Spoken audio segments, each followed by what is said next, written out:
梁志珊，你知唔知咩叫公然侮辱啊？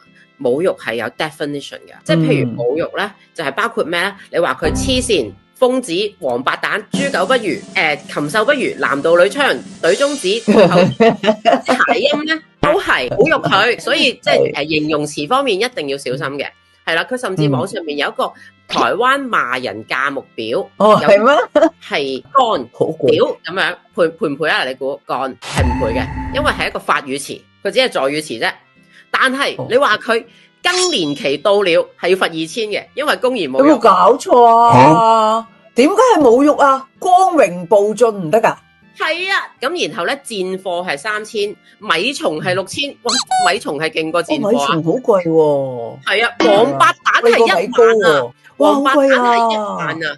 跟住好長嘅，呢個好長啊嚇！呢個就係不要臉的裝東西係2萬，你去食屎啦係25000，敗類係3萬，智障5萬，係咪真㗎？你有冇俾人點啊？係騙徒啊？呢個價目表都係網路上嘅，但係唔知係咪真嘅？即係譬如白痴係55000嘅嚇，大家小心啊！